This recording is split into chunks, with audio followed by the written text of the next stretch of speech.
Bien, vamos a comenzar en un minutito más, en unos minutitos más en lo que mi invitado se conecta. Vamos a hablar de Hibakusha, el testimonio de Yasuaki Yamashita, que es sobreviviente de el holocausto nuclear que se dio en Hiroshima y Nagasaki, en este caso. Él es el sobreviviente es de Nagasaki y él vive aquí en México. Vamos a estar platicando con él, entonces voy a hacer la invitación respectiva a nuestro invitado, y espero que ya esté por aquí. Hola Trislout. Y bueno, los que se están conectando, bienvenidos a este pequeño live que se va a hacer con respecto a autor. Entonces ya nada más estoy esperando. Metzatzin, Mesli, hola. Entonces nada más vamos a ver si lo encuentro por aquí a mi invitado.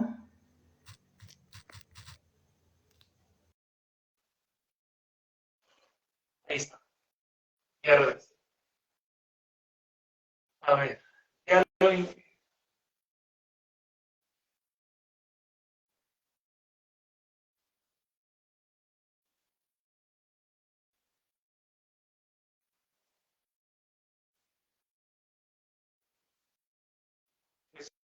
Jesús, si ya estás por ahí, ya ya bueno, vamos a comenzar. Bien, te envié la invitación. A ver, déjame ver si lo encuentro. Si no, ahorita le mando mensaje.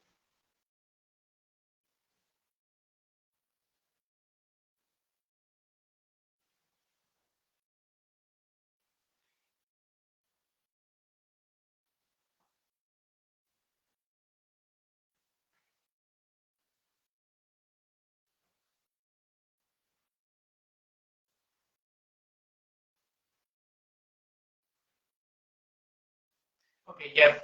Ahí viene nuestro invitado del día de hoy, que bueno, vamos a hablar justamente sobre el holocausto nuclear. Y bueno, vamos a platicar un poco. Ahí está. Jesús, si me puedes enviar la invitación ahí donde está la camarita, a ver si puedes ponerme, ahí viene para mandar la solicitud. A ver, ahorita lo vuelvo a enviar. A ver si ahí está. Ahí ya la vi.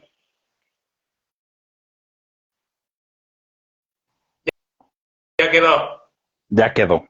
Hola. Ahí está. Y es que es la primera vez que hago esto, entonces no estoy seguro de qué picar o en dónde qué. No, pero ya. Yo más o menos ya sé a moverle estas cosas. Pero bueno, vamos a hablar hoy entonces sobre Hibakusha, que es el testimonio de Yasuaki Yamashita. Aquí está mi libro que se ve toda la rotura, que Ah, cierto. fue un dolor de cabeza, pero ya lo reconstruí. Y bueno, Afortunadamente.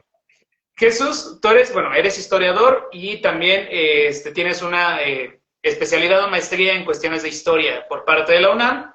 Y bueno, el día de hoy vamos a hablar sobre, porque en estas fechas el 6 y el 9 de agosto son los días en que ocurre bueno, se le denomina holocausto nuclear, que es en Hiroshima y Nagasaki. En este caso, el 6 es en Hiroshima y el 9 es en Nagasaki, que justamente mañana en la librería del Fondo de Cultura, si no me recuerdo, ahí en Miguel Ángel de Quevedo, va a estar el sobreviviente, que es Yasuaki Yamashita, y que bueno, en este pequeño libro que acabo de mostrar, nos va a relatar su experiencia y sobre todo el proceso que vivió después de ser un sobreviviente de la bomba nuclear que cayó en Nagasaki el 9 de agosto. Mi pregunta sería así como muy específica. ¿Cuándo ocurre todo este proceso de las bombas nucleares? Mira, aquí quiero aprovechar ahorita que también está todo el boom de la película de Oppenheimer, que justo habla del tema, que no creo que haya sido casualidad que lo hayan sacado en estas fechas, ¿no? Que es, como decimos, es como 50, por decir un número, 50 años después, la de la versión de Estados Unidos de, ay, ups, perdón por lo que pasó, ¿no? Pero, pues bueno, hay que poner justo el contexto de la bomba, pues ya la guerra está prácticamente prácticamente hasta el final, ya había culminado todo el evento bélico, ya Hitler se había rendido, ya prácticamente había muerto, ya estaba tomada Alemania, y el único problema era el frente, ¿no? Del Pacífico, que decían que los japoneses justo no querían rendirse, pero pues uno se queda pensando, ¿no? En realmente qué es lo que querían al lanzar la bomba, porque pues si hubieran querido, hubieran tomado la capital y ya, ¿no? Era más bien la demostración del poder, es que sí lo dicen muy bien en la película, es la demostración del poder que tenía Estados Unidos, como de, no quieres rendirte, pues ahí te va la bomba. Y como justo lo pone aquí Yasuaki en el libro, dice, Japón es el único país hasta ahora, y esperamos que se mantenga así, que ha recibido dos bombazos. Y fue pues exactamente la declaración de los Estados Unidos de, si vuelven a provocarnos, ya saben qué va a pasar. Pero creo que más que una amenaza, terminó siendo como un incentivo para otros países de, si ellos lo lograron, nosotros también. Y empezó toda esta manufactura y buscar quién podía hacerla, cómo podían hacerla, con qué recursos. Y entonces al final la advertencia terminó siendo más bien un banderazo de salida para toda esta carrera armamentística. Y que hoy en día pues tenemos la amenaza constante de Rusia, de China, de Corea del Norte, mencionando algunos, Irán, ¿no? Que también por ahí se menciona toda la energía nuclear y este armamento de destrucción masiva. Y que bueno, por el lado de los japoneses, a pesar de que sufrieron lo consideran como una derrota, creo que algo que es muy interesante justamente es que ellos quieren hacer memoria de que no se vuelva a hacer uso de este tipo de armamento. Yasuaki Yamashita, bueno, aquí en México, pues obviamente él es uno de estos sobrevivientes que llega en el año de 1968 a nuestro país justamente por los Juegos Olímpicos, como formando parte del comité de Japón. Y bueno, él decide quedarse más tiempo terminando los Juegos Olímpicos, ¿no? Creo que se quedó primero, su idea era quedarse 2 meses, y de ahí se fue quedando más tiempo hasta el día de hoy que vive en Guanajuato, si no mal recuerdo. Vive y bueno, él ahora se dedica justamente a hablar y a explicar su experiencia al ser un sobreviviente de la bomba nuclear, que se le conoce como hibakusha, el término en general, ¿no? Pero no solo Sí. es él, he empezado, bueno, creo que varios de ustedes ya lo han de haber visto. Hace ratito subí una reseña dividida en 2 partes, que es sobre Tamiki Hara, que aquí lo tengo presente, pero él es de Hiroshima, y él también es un hibakusha, bueno, fue un hibakusha, que a través de la literatura nos explica todo el proceso que vivió y lo que sufrió después de la caída de la bomba nuclear, que en este caso, en contexto, primero fue la de Hiroshima y se le conoció como Little Boy.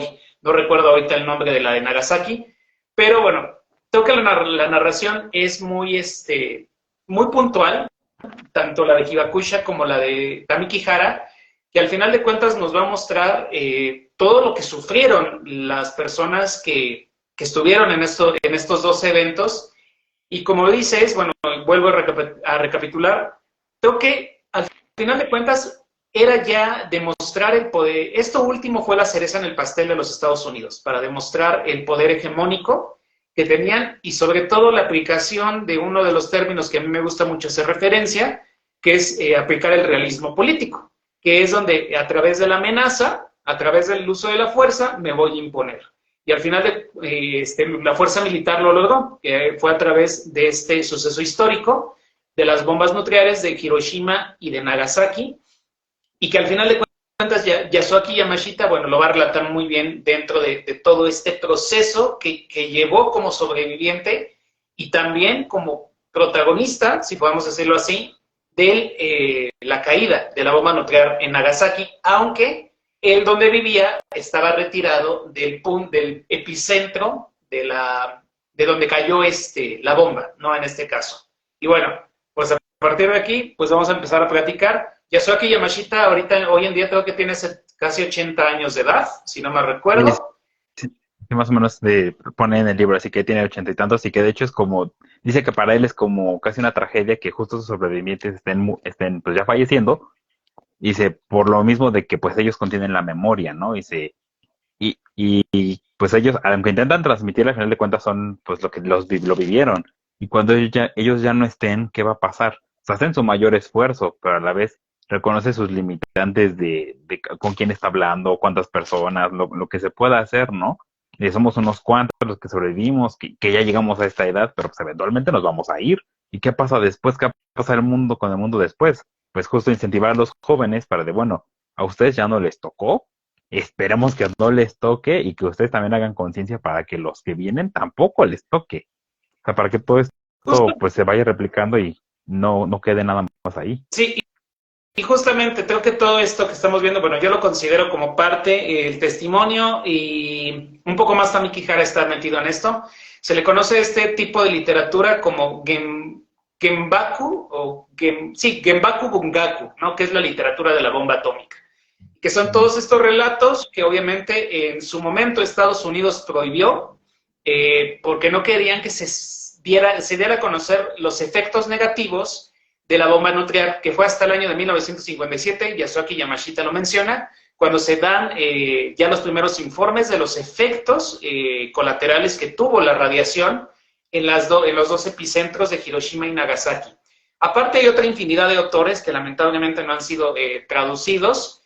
Otro que, bueno, que estoy a punto de comenzar a leer es Masuji Buse, Lluvia Negra, y también por ahí está, y me interesa mucho que ojalá y pronto lo traduzcan, es Yoko Ota, La ciudad de los cadáveres. Ella es ahora desde una perspectiva de una mujer, poder revisar toda la parte de la caída de las bombas nucleares, ¿no? Y bueno, más aparte, tengo entendido que todavía hay sobrevivientes, aunque ya muchos de ellos están falleciendo.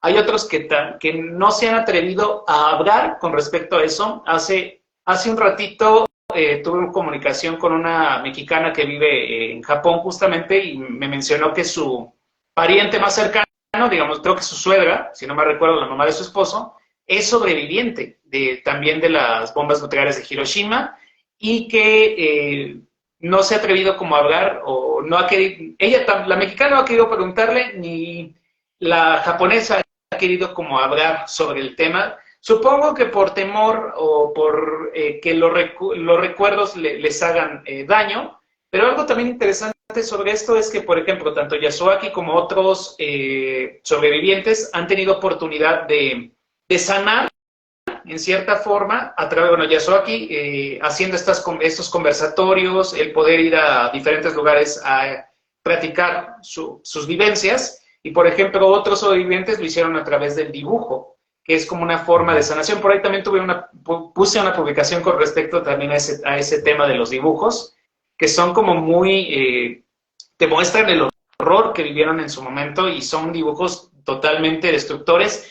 Hay fotos que sé que a mí me encantaría buscar fotos más explícitas para conocer un poco cuáles fueron los efectos. Los más que conocemos es, por ejemplo, la niña, que están dos niños, ¿no? Y una de ellas creo que estaba recién como quemado el cuerpo.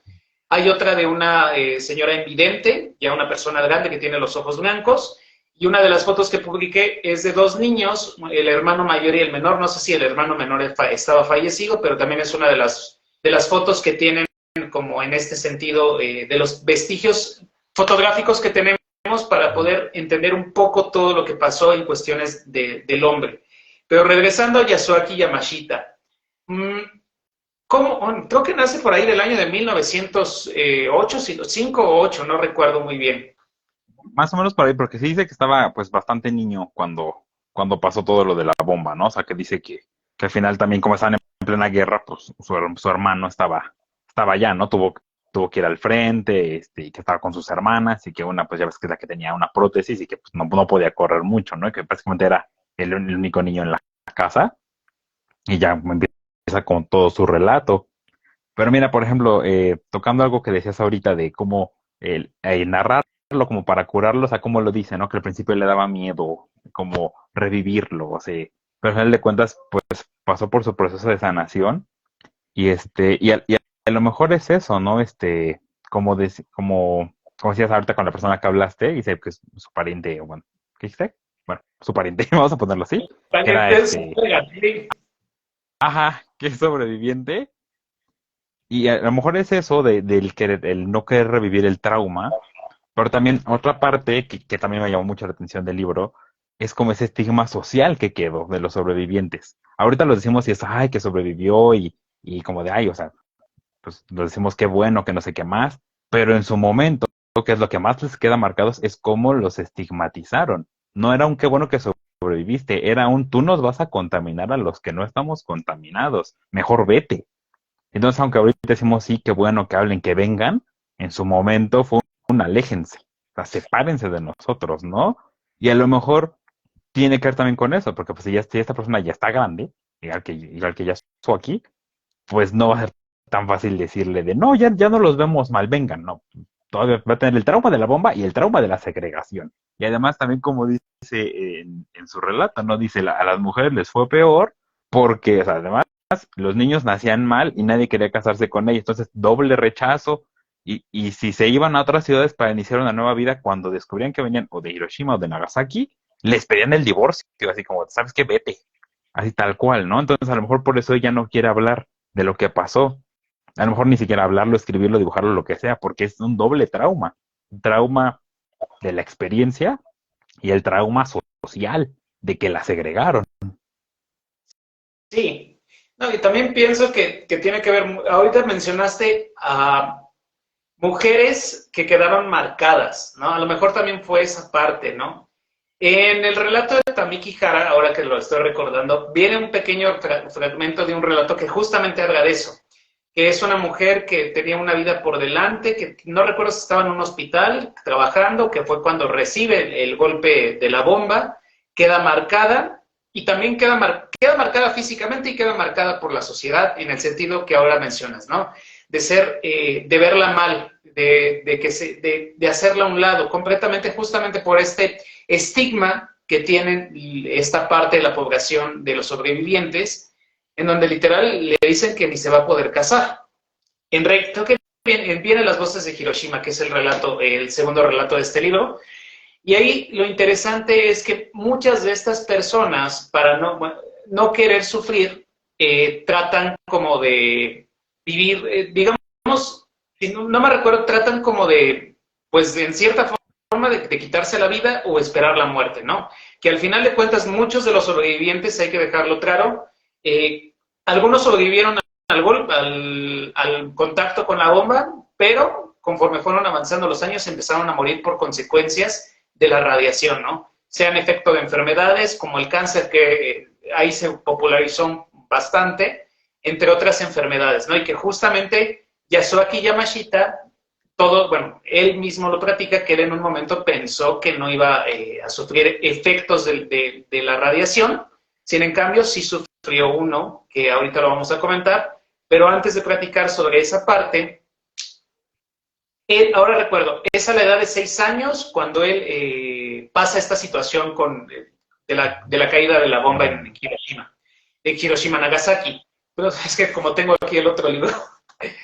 Y No, pero aparte, también uno se confunde mucho porque como que se popularizó mucho de la bomba de Hiroshima, la de Hiroshima. Y aunque sabemos que es Hiroshima y Nagasaki, el suceso que quedó más marcado en la memoria o que más se difundió para que quedara marcado es Hiroshima. Pues porque fue la primera vez que no sé qué, y ya. Y es como de, ay, Nagasaki. Pero también creo que por eso es importante el relato de Nagasaki, porque fueron dos bombas, o sea, y todo el mundo se va, y si la bomba de Hiroshima, Hiroshima, y si pones en internet, así, bomba atómica, o la bomba de la guerra, lo primero que te va a salir es Hiroshima. Más abajito es como de, ah, sí, también Nagasaki. Pero pues justo eso, o sea, también hacer memoria de que fueron dos, es pues es bastante conocido lo que ya pasó en Hiroshima, porque tenemos hasta muchas películas de animación que lo retratan de diferentes formas, y nos olvidamos de Nagasaki. Pero no, también las personas de aquí tuvieron su proceso, el bombazo y todo eso, incluso algo que retrata ahí es que es mucho lo de la carencia de la comida, ¿no? Porque por ejemplo uno piensa en Japón, no va a restaurantes de comida japonesa y todo eso, y lo que siempre hay, pues es arroz, abunda el arroz. Sabemos, ¿no? Que comen allá mucho. Y como dice aquí en el relato, no había arroz, no había arroz. Entonces, pues, ¿cómo pasa? Es como si ahorita nos dijeran nosotros, no hay maíz y no vamos a hacer tortillas, no vamos a hacer tlacoyos, no vamos a hacer nada de eso porque no hay. Pues, pues sí, o sea, sí pega. Y dice, de repente unos soldados nos dieron leche en polvo y pan y fue algo así, uff, porque pues es lo único que teníamos. Pero justo, o sea, rescatar las vivencias de Nagasaki también es muy importante porque son igual de importantes que las de Hiroshima. Sí, y justamente hablando de eso, en Hiroshima también padecieron la parte, bueno, ahora que lo veo desde el otro libro, también padecieron la parte de la falta de alimentos. Literal, no solo fue Nagasaki y Hiroshima, fue todo Japón.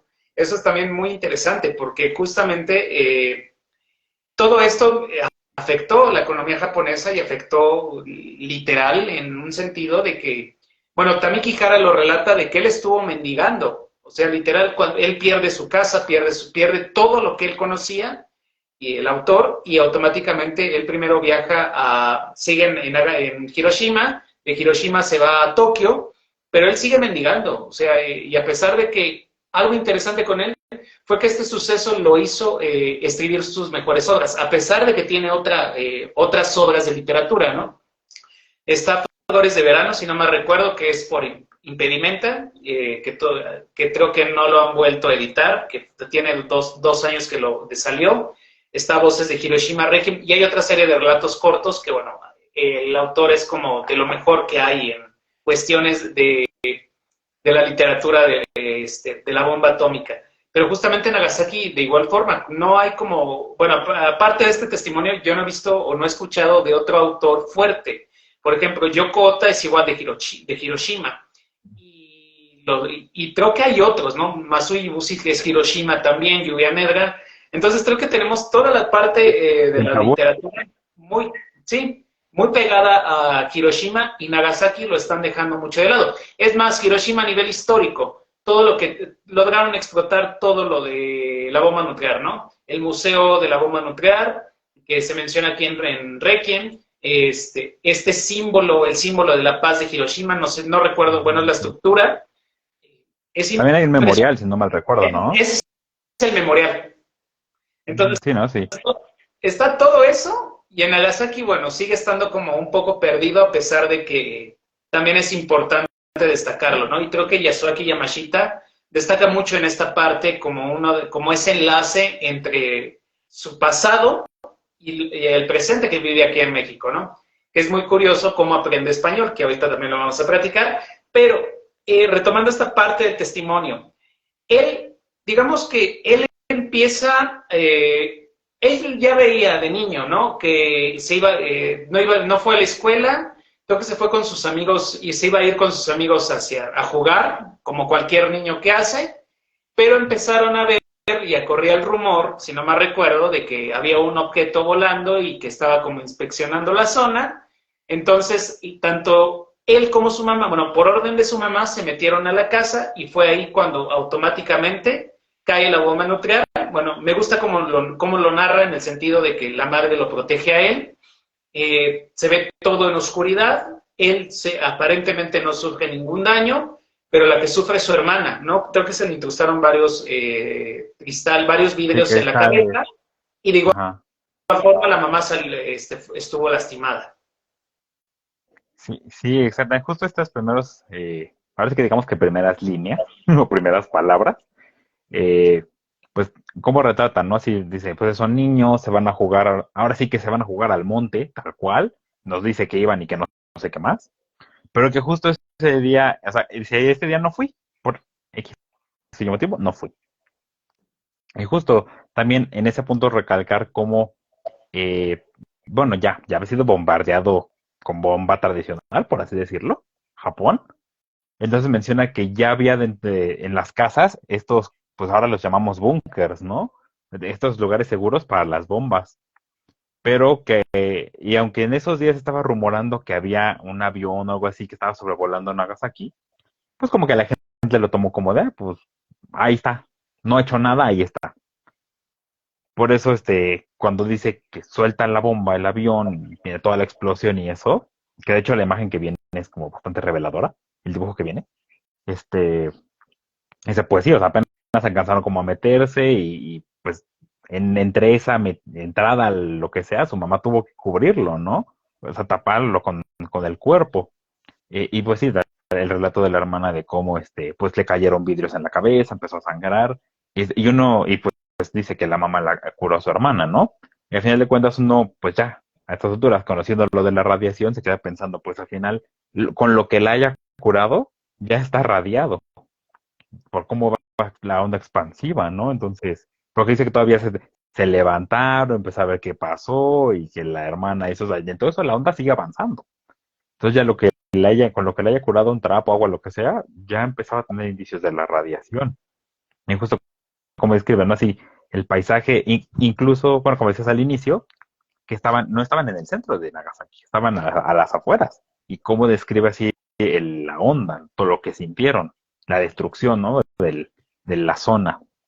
Y él dice que afortunadamente él no fue con sus amigos, porque, como dice muy gráficamente, que uno de ellos tenía toda la espalda quemada y se le empezó a caer la piel. Y Sí, él, pues, sobrevivió. no, el relato es muy crudo en esa parte. Justamente otro de sus familiares, su padre, el padre de Yasuaki, también sobrevive, pero empieza a sentir los efectos de la radiación cuando él va, bueno, es convocado por el gobierno japonés a que vaya a apoyar en las labores como de rescate, si podemos decirlo así, de recoger los cuerpos. Es ahí donde el padre a sentirse mal, ¿no? Y uno de los primeros indicios es que se le caen los dientes. Bueno, ahí lo relata muy bien esa parte, y de ahí empieza a cansarse. O sea, hay una serie de pasos. No fue una muerte rápida como la de otros, pero fue una muerte lenta, ¿no? La del padre.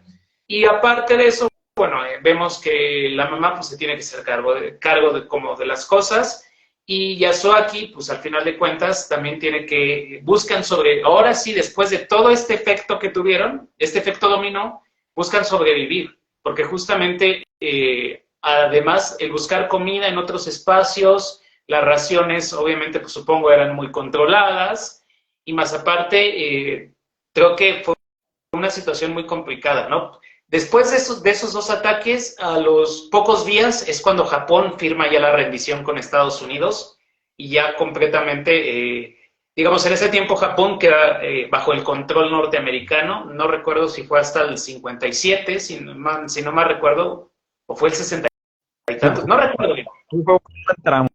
Que de hecho, fíjate que, hablando de eso, bueno, la profesora de japonés que yo tomé hace un par de años, bueno, como 2 años, algo así, este, ella vivió en Japón un tiempo, ¿no? Entonces nos comentaba esto de la influencia del inglés y todo eso, ¿no? Porque llega McDonald's, Coca-Cola y todo eso, pues cómo lo pronuncian, ¿no? Con un inglés muy japonizado, ¿no? Pero nos comentaba algo muy curioso, nos decía, si ustedes van con los jóvenes, y les hablan en inglés, los jóvenes los van a intentar hablar inglés con ustedes, como intentar comunicarse. Pero si van con las personas mayores, no les van a hablar en inglés. Y hasta los van a rechazar, les van a decir que se vayan. Porque muchas de esas personas mayores les tocó la ocupación de Estados Unidos en Japón. Y sí nos dijo, o sea, aunque muchas generaciones, muchas familias están agradecidas por la intervención de Estados Unidos, por cómo permitió la reconstrucción del país, muchas otras, y en pues, ciertos poblados, como te vas saliendo de Tokio o de Kioto, lo que sea, y más hacia el interior del país, no fueron tan beneficiosos o lo veían pues justo como una invasión, que es lo que fue. Y entonces cuando los escuchan hablar en inglés es como de vete, no eres bienvenido aquí. Entonces en ese caso dice los japoneses prefieren que en última instancia ya háblale en español. Digo, igual no te va a entender, pero al menos no te va a rechazar. Y si no, pues suéltate, o sea, lo más que puedas de japonés, o sea, lo más básico que puedas sacar, y con eso ellos te van a hablar. Pero así esas personas mayores, si tú les hablas en inglés, bye, te van a cerrar la puerta, ¿no? Sí, aquí nos dicen, se guardan rencores. Sí, sí se guardan rencores. Y no nada más desde Japón hacia Estados Unidos. Luego, justamente, creo que sí es, yo soy lato. Hay que también recordar que no nada más es desde Japón hacia Estados Unidos, sino también es viceversa. O sea, no con Estados Unidos, sino de Japón, perdón, de Corea hacia Japón. Y eso ya lo habíamos visto, o ya lo había platicado en otro live con otra, bueno, que me invitaron más bien, no fue, yo no invité, de la cuestión de hierba, de cómo los japoneses también dominaron en cierta forma Corea, ¿no? Entonces, sí, es justamente lo que estamos comentando. Ahí quien quiera ver el live de Hierba está en la cuenta de Coreamil. Entonces ahí justamente hablamos de esta otra parte, ¿no? De lo que también hizo Japón. Pero aquí es lo que ahora le hicieron a Japón con Estados Unidos. Con los bombazos, ¿no? Sí, que justo, o sea, hasta el final del libro, que es esto de la reflexión que hace, pues dice, yo tengo esto, yo puedo contar esto, yo puedo decirles esto a los jóvenes, para que pues no se repita, y además, pues digo, al final de cuentas, esas dos bombas, digo, aunque fueron la advertencia y a la vez el banderazo de salida, sigue como muy presente en la memoria, ¿no? Incluso, o sea, a nosotros no nos tocó más bien el efecto ya dominó de todo eso, y cada vez que hay un conflicto, por más mínimo que sea, siempre sale la moneda de la guerra nuclear. Por ejemplo, ahora que empezó con lo de Ucrania y Rusia, empezaron a decir así de que estaban a 2 pasos de la guerra nuclear y cuando la OTAN dijo no sé qué, ya se va a desatar la guerra nuclear.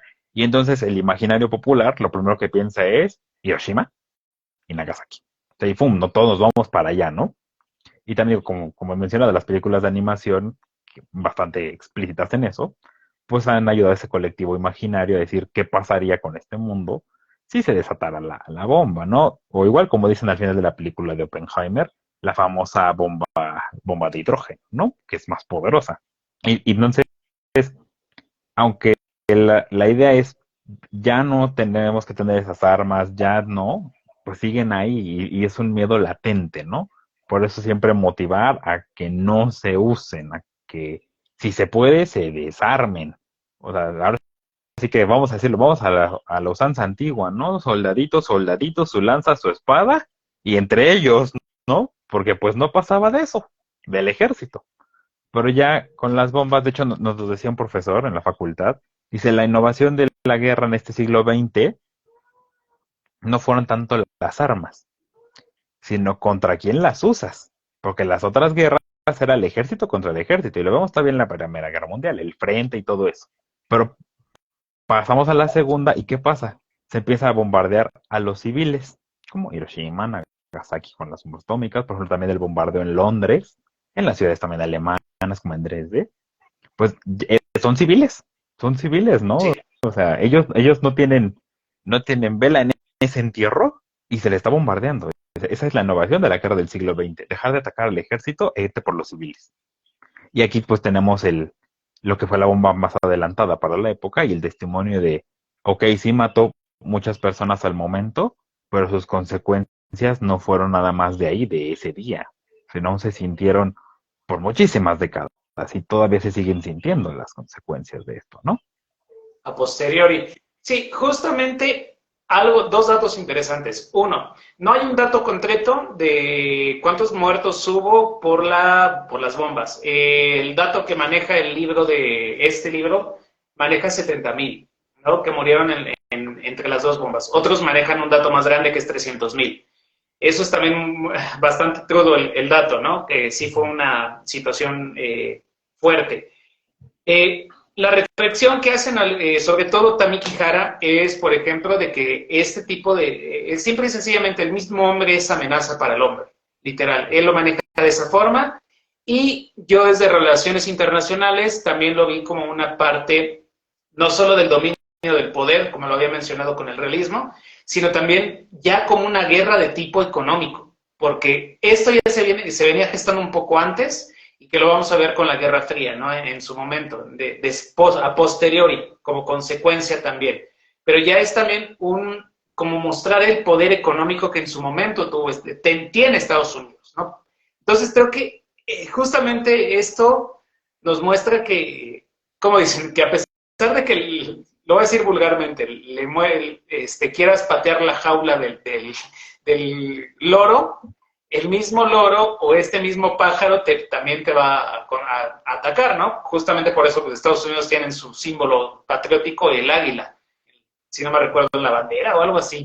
Bueno, es uno de sus símbolos, ¿no? Yo espero no confundir, porque también México tiene el águila, pero ese sí está en el escudo nacional. Pero retomando esta parte de Yasuaki Yamashita, a posteriori de los efectos, bueno, de que ve partidas, bueno, ve morir a su padre, perdón, él sigue estudiando, y es justamente una de las partes que mencionaste hace unos momentos, de que él regresa a la escuela, de que él regresa a estudiar, pero ya no regresan en las condiciones que tenían antes, o sea, regresan con condiciones precarias, ¿no? Que es literal, tienen que caminar distancias largas a las escuelas, que también aquí lo mencionan en este librito de Requiem, y aparte, en ningún momento se ve como el interés por parte de Estados Unidos de decir, bueno, cometimos esta situación, vamos a apoyar a la población. En ningún momento lo hicieron, más que solo la única ocasión que menciona ya el sobreviviente, que es, fueron a mi escuela, nos mandaron estos alimentos, que fue la leche, fueron galletas, y no recuerdo qué otra cosa, ¿no? Y que para ellos fue un manjar en ese momento. Ujú. Sí, sí, justamente eso, o sea, que dices que, digo, privados del alimento principal, que es el arroz, porque uno pensando así, cómo en el sentido económico, a lo mejor cómo se cortan las cadenas de suministro, pero a la vez, si es una zona periférica de Nagasaki, pues en teoría tendrían los arrozales, ¿no? Pero ¿en qué condiciones quedarían? Si se quemaron, si no, y ya después conociendo un poco más de estos efectos de la radiación, ¿quién se lo iba a comer?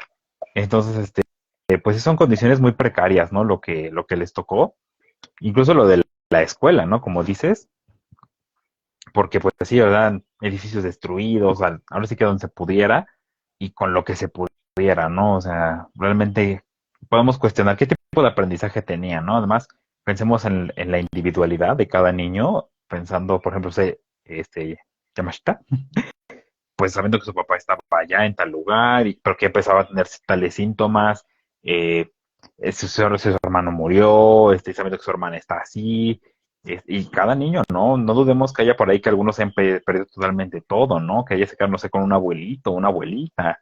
¿En qué condiciones realmente estaban, no? Y eso nos dice mucho cuando dicen que llegan los soldados, que les dan leche en polvo, galletas y todo eso, que nosotros diríamos, pues es algo muy pequeño, ¿no? Realmente algo insignificante, que para ellos fue, como dices, un manjar. O sea, ¿en qué condiciones estaban? ¿En qué condiciones los dejaron? Este, y también cómo empezó la intervención de Estados Unidos, ¿no? Que a lo mejor al principio no era tan de vamos a reconstruirlo a nuestra manera, ¿no? Sino vamos a controlar al país y vamos a limitar esto y aquello. Porque realmente es muy revelador cómo mandan callar a los doctores japoneses cuando empiezan a ver los efectos de la radiación en las personas. Es que tiene esto, es que tiene aquello, y creo que así como justo, me parece muy curioso porque dice que terminó hasta la preparatoria, y algo clave en lo que lo afectó la radiación fue en su posibilidad de trabajar, pero no porque no hubiera, ahora sí que dónde, ¿no? O sea, que dijeras que no, o sea, él tenía toda la intención para apoyar a su familia. ¿Qué es lo que pasó aquí? Que debido a la radiación, desarrolló que leucemia, ¿no? Es lo que menciona, y estaba pierde sangre. Entonces decía que iba a trabajar como así 1 o 2 semanas y empezaba así, o sea, iba al baño y no podía parar de sangrar. Entonces, aunque estaba en la edad de poder hacerlo, no podía, realmente se veía muy limitado. Y más adelante, cuando menciona que termina trabajando en un hospital, como dice que todavía muchas personas no sabían que eran sobrevivientes. O sea, no se asimilaban cómo, ¿no? O sea, dice, y se acuñó el término, el de Hibakusha, ¿no? El de los sobrevivientes. Y es como, pues diríamos uno, bueno, si te tocó una bomba y vives, eres sobreviviente. A lo mejor diríamos por lógica, pero no, porque lo que estas personas vivieron fue la onda expansiva, porque como él vivía a las afueras, pero al final la radiación los tocó. Y entonces, es como dices, empezaron a sobrevivir.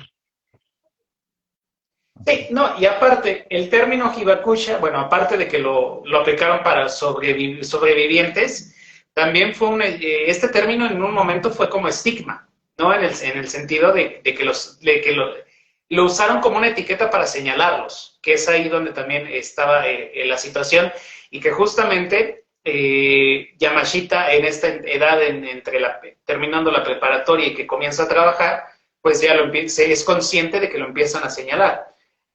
Interesante también esta parte de que después de la bomba nuclear, digamos que la única persona que pudo sostener el hogar ni siquiera fue Yamashita, fue la hermana de Yamashita, quien, su mamá y su hermana, ¿no? También que fue la que lo mantuvo hasta la preparatoria y bueno, después.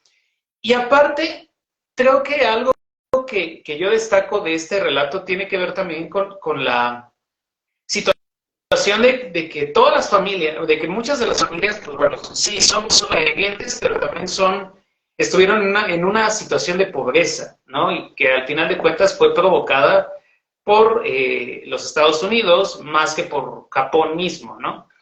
Y algo interesante, muchas personas, no nada más escritores, como en el caso de Tamiki Hara, sino estuvieron mendigando, buscando la forma de subsistir, de alimentos, de poder buscar un sustento en el día a día. Se estuvieron siempre, muchos de ellos se limitaron.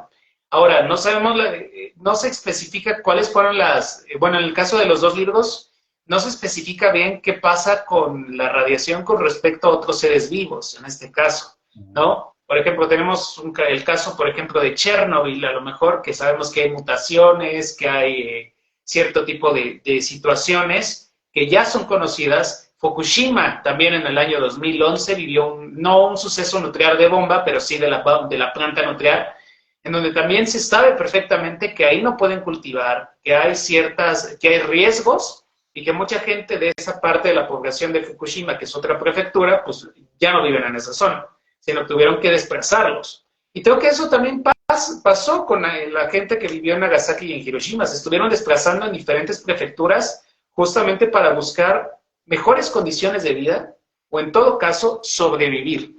Aquí nos están diciendo que yo me acuerdo mucho de la película de Kurosawa, Rapsodia en agosto, Hachigatsu no Kyoku. Yo me acuerdo mucho más que una película, me acuerdo esta película animada de Ghibli, La tumba de las luciérnagas, que también al final de cuentas también habla de este proceso y es complicado. Bueno, en el caso de la tumba de las luciérnagas, a mí me tocó que fuera una situación muy, muy estremecedora, porque si la vuelvo a ver me voy a poner a llorar, pero no, ese no es el punto. Sino creo que tenemos muchas fuentes históricas y creo que hoy en día este boom de Oppenheimer también en cierta forma nos permite ver otra perspectiva a lo mejor, pero siento que puede ser una perspectiva, no voy a decir maniquea, pero más a favor o más hacia los Estados Unidos en cierta forma, que hacia la parte de Japón, ¿no? Y que bueno, y en Japón, pues bueno, también están tratando de que en sus espacios, a través de sus medios, de sus recursos culturales, pues bueno, hacer memoria respecto a este suceso histórico y que hasta el día de hoy sigue siendo, ¿no? Hoy, si no me recuerdo, sí, hoy a las 12 del día, bueno, allá en Japón ya es el 9 de agosto, se va a hacer la reunión del memorial, bueno, va a ser privado porque están en un tifón, ahorita están con situación de tifón, pero van a hacer una ceremonia por el memorial justamente de la caída de la bomba nuclear en Nagasaki.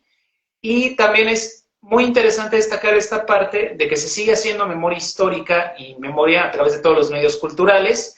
Justamente, bueno, lamentablemente no tenemos acceso a ellos, más que de repente que llegan algunas traducciones al español, que son muy buenos esfuerzos, porque creo que por dos cosas. Uno, porque al final de cuentas Estados Unidos se sigue censurando todavía esta temática y desde el año del 57, cuando apenas empezaron a liberar como los efectos de la radiación, pero siguen censurándola. En Japón también fue mal vista en su momento. Bueno, Tamiki Hara lo menciona, de que en algún momento la literatura de Genbaku Bungaku fue vista como muy, muy mal vista por los mismos japoneses, porque justamente por esta situación de que no querían recordar el pasado. Pero pues al final de cuentas, por ejemplo, Tamiki Hara ganó grandes premios por obras como Flor de Verano, Flores de Verano, Requiem, Voces de Hiroshima, entre otras, que bueno, al final de cuentas todas ellas están inmersas en la literatura de este suceso histórico.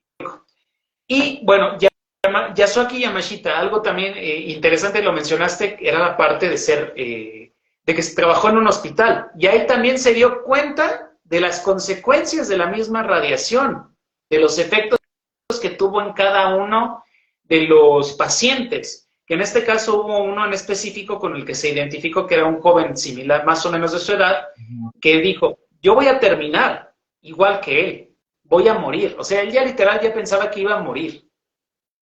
Sí, él ya se asumía así casi como con el reloj, ¿no? La cuenta hacia atrás de el de estar interactuando en el hospital. No sé si eso mismo de estar en el hospital haya contribuido a, pues seguramente sí, ¿no? Al estigma que él tenía de cuando menciona la primera vez que le piden contar el relato y que dice, me puse a llorar. Claro, o sea, es un suceso traumático, que ahorita los psicólogos pueden explicarnos por qué todo eso, pero bueno, en el cuenta es un suceso traumático para él. Pero sí, o sea, ves a las personas morirse que tienen ciertos factores en común, eh, y bueno, hasta él mismo lo dice, o sea, están censurando, lo dijiste, están censurando todo esto, o sea, no dejaban que nadie dijera nada de esto.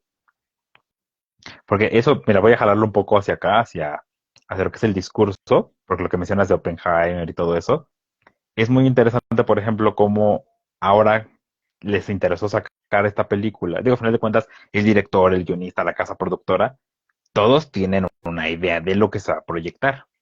No dudemos que en el proceso de la construcción de esta película le hayan dicho al guionista, oye, cambia esto, oye, mejor pone esto. E incluso al momento de grabar, que hayan dicho, quita esto. También tenemos el proceso de la edición de la película, de escenas que no van a salir, escenas que solamente están ahí y que los actores nos van a decir, yo me acuerdo que grabé tal cosa, pero se quedaron en la computadora y que no vamos a ver. Pero al final de cuentas, las películas, todo eso son discursos. Y en esto, pues ya, sabemos la magna empresa que es, empresa en singular, por así decirlo, que es Hollywood, que ahorita está en huelga, sus actores están en huelga, Y pero los se me cuenta, guionistas. dirige discursos. Ujú. Pero, por ejemplo, es muy interesante cómo hasta ahora, con el interés de Oppenheimer, sacan esto, pero cada vez que podían le recordaban al mundo lo que pasó en Chernobyl. Y decían, es que fueron los soviéticos los que permitieron Chernobyl, y es que fueron los soviéticos. O sea, cada quien tiene, como dicen, tienen cola que les pisen, pero ellos como de así, sí, las bombas de Hiroshima, sí, pero era por la guerra. Pero Chernobyl, por nada más. Y le mintieron a la gente. Y al final de cuentas, ellos siguen censurando, ellos siguen diciendo que no, que bla, bla, bla, bla. También por eso, como decíamos bueno, en el podcast, cuando hablamos de las traducciones, sí me parece importante que lleguen las traducciones directas del japonés al español. Bueno, no solamente llegarían a México, sino a todo lo que es Latinoamérica, España y toda esa esfera, ¿no? Porque así ya no tenemos que pasar por el filtro de Estados Unidos, que es el japonés, inglés, español. Y entonces podemos tenernos una idea más de lo que están diciendo los japoneses. Ya no tenemos que estar esperando a que papá Estados Unidos o papá Inglaterra, quienes ustedes quieran, cualquiera que hable inglés, lo traduzca y luego nos lo dé, porque en ese proceso de traducción van a irle moldeando cosas, van a ir quitando cosas, si algo viene muy fuerte, van a decir, pues suavízalo para la edición en inglés y luego de ahí abre la del español, ¿no? Creo que sí es muy importante tener esta interacción. De hecho, si no me recuerdo, la misma embajada japonesa que hace sus esfuerzos como de incentivar a los hispanohablantes a aprender la lengua. Y realmente sí es muy interesante. Yo quedé fascinado, la verdad. O sea, cuando yo llegué a estudiar japonés fue porque estábamos en pandemia y dije, abro mi computadora y empieza mi clase. San se acabó. Pero quedé fascinado, o sea, con la lengua, la cultura y todo. Entonces, y justo poder nosotros hacer la traducción del español al japonés y al revés, nos permite conocer mucho mejor de qué está pasando por allá. Porque sí, tenemos el discurso de la película de Oppenheimer que si la vemos valoramos como película, es increíble, la verdad. Pero no debemos olvidar que al final de cuentas, estos científicos, aunque desarrollaron algo que se usó, que está Hiroshima y Nagasaki, y que tuvo consecuencias, porque creo que muchas veces vemos las películas, que es como lo más a la mano que tenemos sobre estas bombas, y nos quedamos con la idea, ¿no? Pues pasó esto, ¿no? Por esto y ya. Pero necesitamos acercarnos a los relatos de los sobrevivientes. De qué pasó. Por eso me gustó mucho este libro, la verdad. Porque aunque sí tenemos esa parte como más descriptiva o digamos de morbo, es muy al inicio. Explota, pasó esto y pum, se acabó. ¿Qué pasa después? Y es cuando se suelta y nos va contando así el día a día, o sea, la escuela, su propia vida, el campo, las condiciones, cómo querer poder trabajar y no poder hacerlo. Eso creo que es muy interesante porque dices que la familia completa estaba en la espalda de su hermana y más o menos en la de su mamá. Y dice, y yo quería poder hacerlo, pero no podía apoyarlas porque se me ponía a trabajar, empezaba a vomitar sangre y no paraba. E incluso lo dice que cuando llega a México intentó ponerse a trabajar y por lo mismo no podía. Y cómo él mismo cargaba con ese estigma, ¿no? De es que soy un sobreviviente. Y cuando le preguntaban en los hospitales, dice, a una sola persona, a la persona que, al amigo que hizo en el aeropuerto, solo a él le dijo, soy sobreviviente de Hiroshima, pero por favor no se lo digas a nadie. Así como guarda, o sea, a lo mejor en México decimos, pues pasó eso, ¿no? Porque en México estaba viviendo sus propios procesos en ese momento y estábamos más preocupados por lo que pasaba aquí que por lo que pasaba afuera. Y a lo mejor por eso no teníamos el estigma de la bomba. Pero aún así él llegó con su estigma a México. Llegó con esta idea de que nadie sepa, ¿no? Que nadie sepa lo que me pasó. Por eso cuando ya, me pareció bastante interesante, bastante profundo cuando dice que se lo pudo decir a una persona, aunque le pidió que guardara el secreto, pero se lo pudo decir ya a una persona, de soy sobreviviente, o sea, ya asumirse como tal, un sobreviviente. Sí, y bueno, es muy interesante toda esta parte ahora del relato en cuanto él llega a México, ¿no? Y cómo va este proceso de aprendizaje de español, cómo empieza a hacer amistades. Lo principal que él buscaba era justamente, ¿no? Como olvidar que llegar a un lugar desconocido completamente y que no lo conocieran. Literal, era como comenzar de cero. Lo que supongo algunos de los sobrevivientes también hicieron a lo largo de algunos otros lugares, no solo aquí en México, y que al final de cuentas, bueno, Yasuaki, pues bueno, creo que lo relata muy bien en esa parte, de que él empezó a aprender español en las calles, no a través de una escuela, de un maestro, ¿no? Que él se sentaba en la Alameda o en el lugar y empezaba a platicar con la persona, ¿no?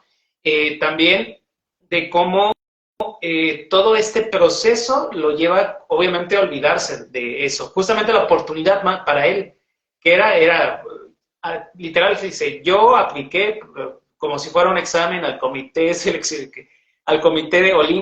olímpico de Japón para que me llevaran y me voy, ¿no? Directamente a México. Terminan los Juegos Olímpicos y él se queda más tiempo. Justamente él decía 2, 3 meses, pero al final de cuentas lleva ya bastante tiempo aquí en nuestro país. Algo curioso es que en esta interacción con los mexicanos, él trabaja de traductor, ¿no? O en un momento trabajó de traductor. Pero cuando en algún momento intentó hablar con algún japonés, dice que ya se le había olvidado, que ya después de 2 años, él sabía que aprendió bien español, pero olvidó sus raíces japonesas, ¿no? O por lo menos hablar un poco el japonés. Y antes de retomar esto, hablaste de las traducciones. La traducción, justamente, por ejemplo, de este libro, es de Juan Luis Perello, es chileno, o sea, sí, digamos que sí, ya hay esfuerzos de traducciones de Latinoamérica que van directamente del japonés al español. O sea, ya sin pasar, como dices, del filtro de los Estados Unidos. Hay una infinidad de traductores, Marcela Chandía de Chile, Juan Luis Perello de Chile, Matías Chiapé de Argentina, de México, hay una chica que se llama Palacios, no recuerdo ahorita el nombre, déjame buscarla aquí, la tengo en Instagram, justamente la sigo, que se No sé si nos está llama, viendo, pero sí, saludos.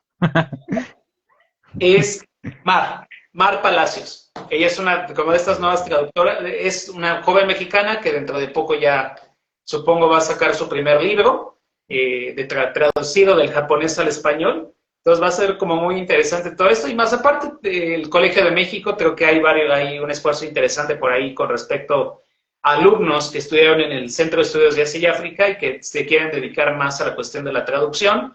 Entonces, veo que sí hay esfuerzos, vemos que este boom de la literatura japonesa también está influyendo mucho, y que al final de cuentas no será el gran boom, pero es algo que justamente si vemos hoy en día libros no sé, en los más 10 vendidos, hay 1 o 2 de literatura japonesa bien establecidos, ¿no? Creo que los últimos 2 son, por lo menos en el Péndulo, que es ahí donde publican cada semana su top 10. Estaba El gato y la ciudad, que es como algo muy nuevo, y otro libro de anagrama que acaba apenas de salir, que ahorita no recuerdo bien el nombre, pero es de la cocina, tiene que ver con Kioto y la cuestión culinaria.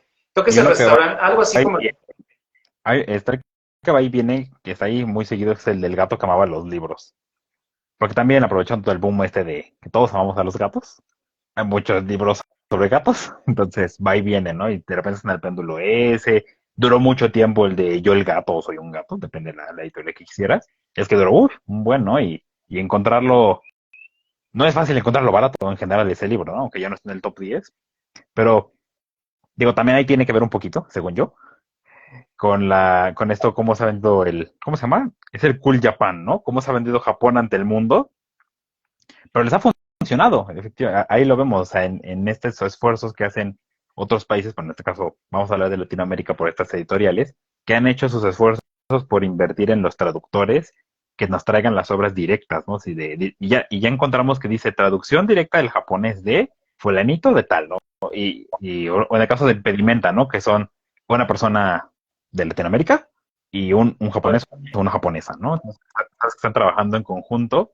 para dar como la mejor edición, ¿no? Que nos llegue lo mejor posible el texto. Y eso siempre se agradece, la verdad. Tener tanta variedad y todo. Te decía la última vez, se agradece por la cantidad de libros. Nuestra cartera, desgraciadamente, no lo agradece porque a veces no son tan baratos los libros como quisiéramos. Pero al final de cuentas, ahí están, ¿no? Y eso es lo mejor, poder acceder a ellos en su lengua, bueno, directamente, ¿no? Y ya dices, el Colmex, hay diferentes editoriales y es algo que siempre también, incluso los maestros, bueno, yo tomé el japonés en la hora ENALT de la UNAM,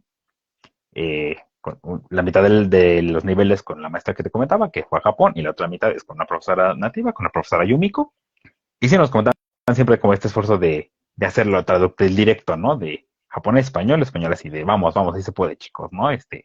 Y lo vemos, ves materiales donde puedes trabajar, reforzar.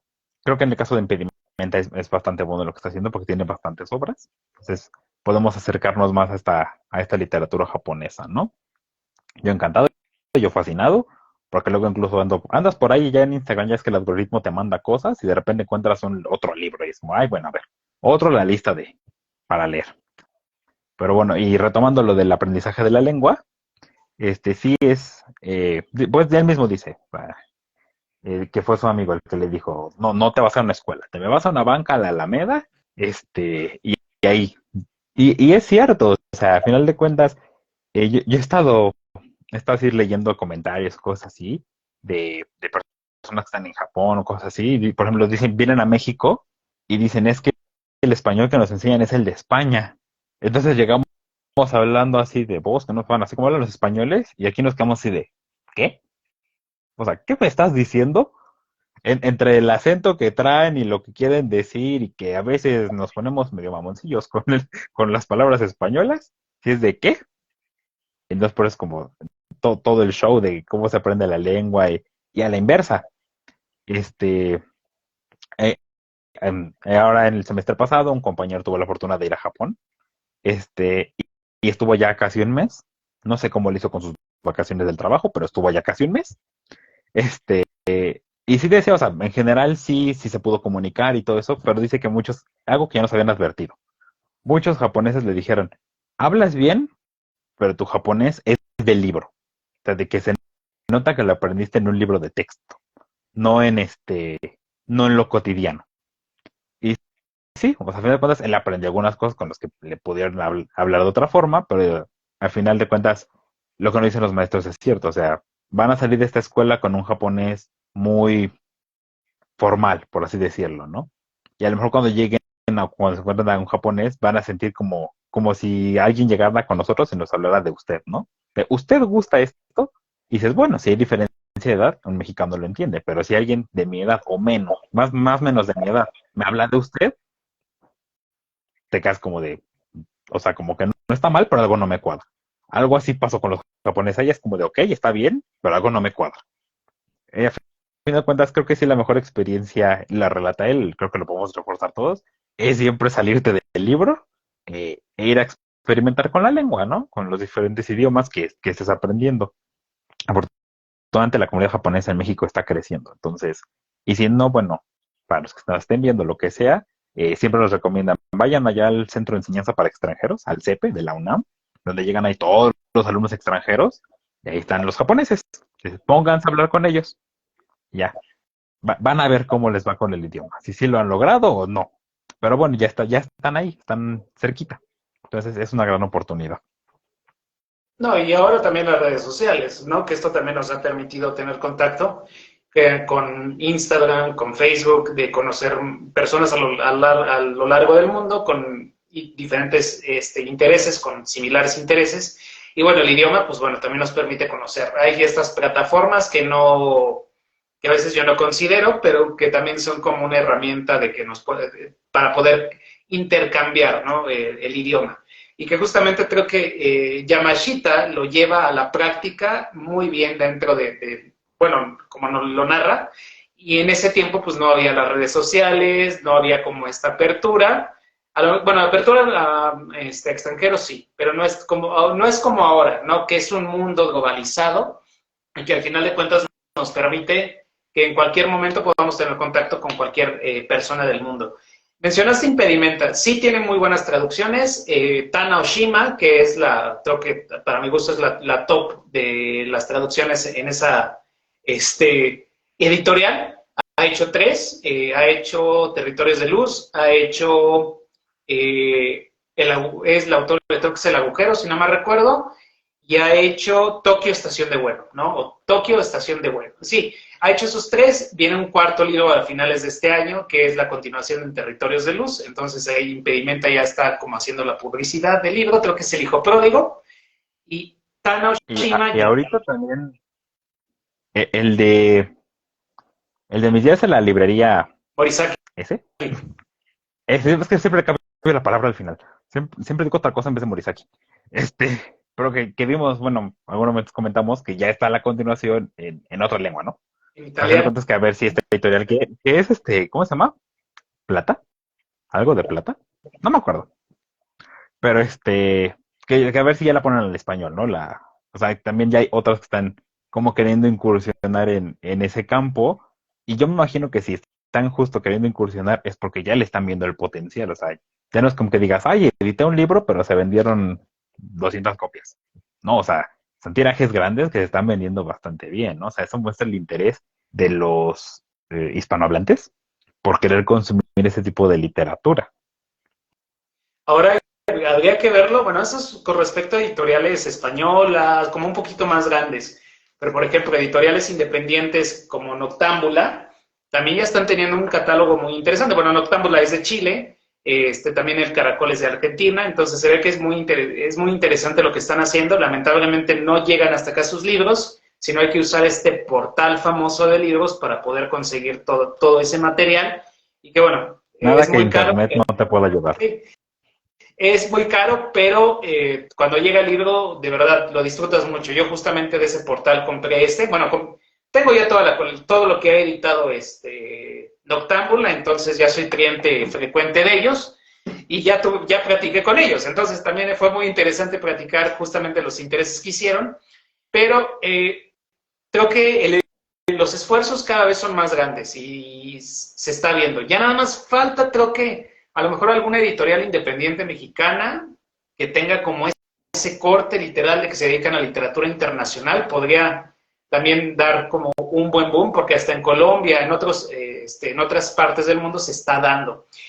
Y ya para ir cerrando nuestro pequeño live, ¿cómo, ¿cómo podemos dejarlo? Bueno, Yamashita al final de cuentas sigue siendo un testimonio vivo, histórico importante, que nos permite conocer, y que creo que también este testimonio nos va a dar creo que también va muy relacionado a lo que vamos comentando. Creo que también va a ser un boom interesante para la misma literatura, ¿no? Japonesa, que siga traduciendo en México. Creo que a pesar de que este es un relato hecho por un japonés que ya habla español, que Sergio Hernández es, digamos que como que le dio la pulida en cuestiones de la redacción, vamos a decirlo así, creo que eso nos va a permitir conocer más otro tipo de historias y otro tipo de historias, otro tipo de verdades históricas. Que eso es también muy importante destacarlo y no quedarnos nada más con lo que dicen las grandes esferas o el gran poder que es Estados Unidos, ¿no? Como lo hemos estado recalcando. Y ojalá se nos dé la oportunidad de que más personas de sobrevivientes de estas situaciones se atrevan a hablar, porque creo que es ahí donde nos permite tener como una fuente más amplia de la historia y no quedarnos solo con una versión. Siempre he dicho, tenemos que seguir investigando, que nuestra curiosidad nos permita seguir investigando, que si nos interesa un tema, veamos todo lo que hay alrededor, no nada más una sola versión, sino todo lo que nos permite conocer. Y bueno, Yasuaki para mí fue, ya al momento que vi lo de Oppenheimer y vi que lo entrevistaron, dije, esto me interesa. Cuando conseguí vi que podía conseguir el libro, pues bueno, y más ahora que este 9 pues es como la celebración del 78 aniversario y se va a dar obviamente el conversatorio con él, pues bueno, va a ser como un momento especial para quien vaya. Yo no voy a poder asistir por otra actividad que tengo, pero que nos va a permitir conocer pues al protagonista de esta historia, ¿no? Al protagonista de Hibakusha, ¿no? Que es algo interesante y que es un libro accesible. Eso también hay que decirlo. Quien, si no me recuerdo, ya me comentó una amiga que ella fue al fondo, creo que al fondo del centro, a la librería del fondo que está en el centro, que ahí tienen disponible el librito a 14 pesos, en formato digital estaba en 9 pesos, y no cometan mi error Sí, de que yo justo. lo sí, y que no cometan mi error de que yo pague 14 más el envío. Y que cuando lo abrí, ya estuve a punto de destruirlo. Y eso no es, eso sí es un golpe duro al corazón. ¿Algo más que quieras Exactamente. comentar, Jesús? No, pues, justo, por el lado de los testimonios, pues sí, esperar que pronto salgan más, que más gente se anime. Como decíamos, sí conocemos, aunque sea de oídas, conocemos lo que pasó en Hiroshima. O sea, ya sea por películas, notas, incluso ahora en diferentes redes sociales, videitos o algo así, te lo ponen en 30 segundos, más o menos lo que pasó. Y decíamos, ¿no? Es bomba Hiroshima, punto. Pero más bien esperar que salga más gente de Nagasaki, que también nos cuente qué pasó ahí, ¿no? O sea, sus propias vivencias, a lo mejor alguien que estuviera no tanto en la periferia, que estuviera conocidos en el centro, trabajando en esos equipos de rescate, porque ambos testimonios son igual de valiosos para conocer qué pasó, que más o menos pues, nos imaginamos qué pasó, pero también qué pensaron de eso, cómo vivieron, o entre paréntesis, sobrevivieron esa época, que seguramente no, pues decíamos, no fue fácil, ¿no? Para nadie en ninguna región de Japón, pero pues ellos que fueron los del bombazo, pues no, ha de haber estado mucho peor, ¿no? Yo creo que sí es necesario eso y también a la vez, pues, decirle a la gente, invitarla, ¿no? Además, digo, me encantó tu perfil, que es en general literatura de Asia y todo eso, y es como de, uy, seguir, vamos. Este, para invitarlos justo a ver, ahorita hablamos de la literatura japonesa, que se acerquen a estas editoriales, ya sean las grandes, las independientes, lo que sea. Muchas veces están los libros en EPUB, o en bibliotecas, para acceder, para conocer algo más de esta esfera de lectura que siempre tenemos, porque cuando, bueno, vamos leyendo cosas así, y normalmente son como autores de Estados Unidos, Canadá, bueno, en el caso de México, pues también autores latinoamericanos, o de corte europeo, ¿no? Pero vamos a salirnos un poco de esa esfera que tenemos, ¿no? Vamos a ir más allá, vamos a conocer qué piensa, vamos a hablar si el otro, qué sienten, cómo han vivido su propia historia, a lo mejor ya en estas corrientes modernas de la historia global, qué pasaba en ciertos lugares cuando quiera esto. Eso es realmente muy, muy interesante cuando puedes hacer ese contraste. Y a veces en la misma literatura se puede, ¿no? Estos textos de tal época y puedes decir, pues que mientras esto estaba escribiendo, teníamos aquí a Sor Juana escribiendo los sonetos o lo que sea, la virreina, no sé qué. Y tienes un panorama muy interesante de cómo se vivía en diferentes extremos del mundo. Algo que te deja la formación, bueno, como historiador, es justo como esta visión de que aunque tenemos una época que pues el corazón nos lleva para allá, a final de cuentas terminas cuestionándote qué pasa en el resto del mundo. Entonces uno está leyendo tales cosas, y dices, pues, mientras tanto, de tal época, ¿no? Por ejemplo, dicen, cuando vienen los grandes descubrimientos de la astronomía, México era parte del virreinato, de la Nueva España. ¿Qué pasaba, no? Entonces te imaginas, pues, más o menos vas viendo aquí, se producía aquí, tal cosa. Entonces, vamos a salirnos de esta esfera que tenemos y vamos a descubrir a diferentes autores, ya no solo de Japón, también de Corea, de China, del sudeste asiático, de África. Este año también me he acercado a un par de autores africanos, bastante interesantes desde su perspectiva, y creo que eso nos va a terminar enriqueciendo en muchas formas, la verdad. O sea, más allá de decir, pues leí algo nuevo, nos va a tener enriqueciendo en el pensamiento, comprensión del ser humano y todo, cosas así. Ah, perdón, se me fue la voz. Yo iba a decir algo y se me fue por otro lado. Sí, creo que eso vale mucho la pena y también salirnos un poco de la esfera, aunque sí tengo... Yo una de las quejas por las cuales me enojé a título personal con historia fue que no, todo era europeizado, Europa, Estados Unidos, Latinoamérica, y dejaron, sí, creo que siguen dejando muy de lado el contexto asiático. Literal, creo que en la UAM, de donde yo vengo, nada más era un trimestre, era historia moderna de Asia e historia moderna de África. Y literal, era lo único que veías. No había más profundidad. Profundizabas en Europa, profundizabas en Estados Unidos, profundizabas en Latinoamérica. Pero el contexto asiático lo dejaron el contexto asiático y africano lo dejaron fuera, ¿no? Y supongo que también en la UNAM tienen un poco no sé si sigan con esa misma línea. Por eso también estudié relaciones internacionales. Sí, más o menos por ahí vamos, ahí la facultad por ahí va. Pero creo que también, creo que aún así en estos casos, justo mientras los alumnos sigan pidiendo materias que profundicen más, pues se van a tener que ir buscando a quién la pueda dar. Porque, o sea, tenemos una materia general, que es sobre Asia, pero también tenemos dos particulares,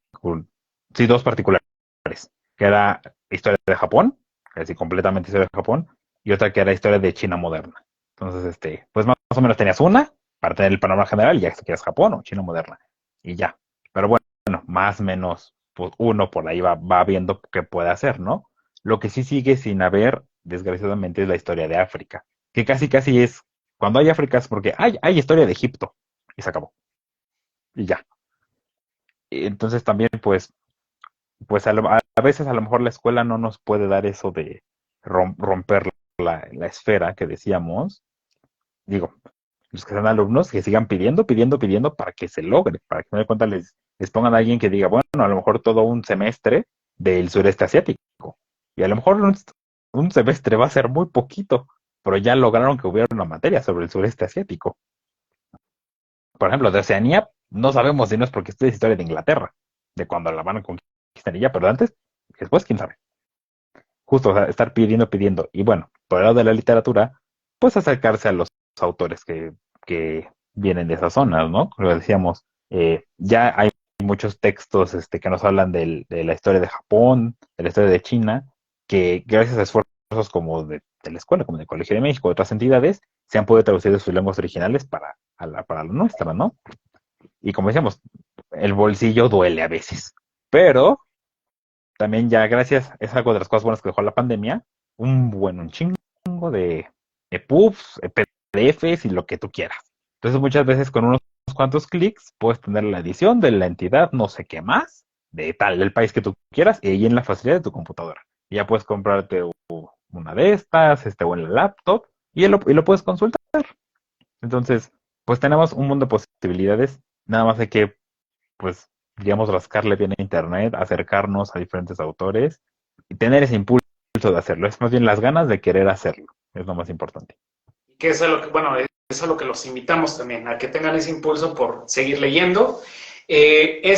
Lo pueden encontrar en cualquier plataforma digital, ahí aparte del físico. Ahí les paso el dato, en la librería del fondo ahí lo pueden encontrar. Para los que viven en México, para los que viven en el extranjero, bueno, lo pueden encontrar en su tienda digital más cercana. No nos promocionan, así que no las diremos, pero justamente eso nos permite tener contacto con otras realidades, ¿no? Y el gusto y el placer y exigirnos a nosotros mismos también eso, no quedarnos nada más con lo que dice una persona, cómo se muestra un suceso, sino tener esa curiosidad de poder investigar y desarrollar temas. Justo por eso también se hacen estos espacios, para poder conversar y poder ahondar mucho más en diferentes temas. Pues bueno, creo que ya nos pasamos un poquito más de nuestra hora respectiva. Siempre, de verdad, Jesús, siempre es un gusto platicar contigo. Tenemos todavía por ahí pendientes algunas cositas, pero bueno, ya, eso ya será en un futuro no muy lejano. Y bueno, nos estaremos despidiendo. El live se va a quedar grabado, obviamente, como un anuncio parroquial. Pues bueno, va a haber un live el día jueves. Vamos a hablar, ya nos vamos a olvidar de la cuestión de todo lo que es la literatura de Hiroshima, de Nagasaki, y vamos a hablar ahora del amor, ¿no? Del Japón del amor, en este caso, de la literatura del amor japonés, con Los amores de Nishino, para tratar a la autora Hiromi Kawakami, que también es de estas autoras muy conocidas, y bueno, va a haber otro invitado con el que voy a hablar de esto, que ya vieron la publicidad quién es, y pues bueno, entonces queda grabado esto. Agradezco, Jesús, que hayas aceptado la invitación, y pues bueno, seguimos en contacto, y nos despedimos de un live más aquí en la mira de los libros, y bueno, queda esto grabado, así que nos vemos pronto. Nos vemos, muchas gracias.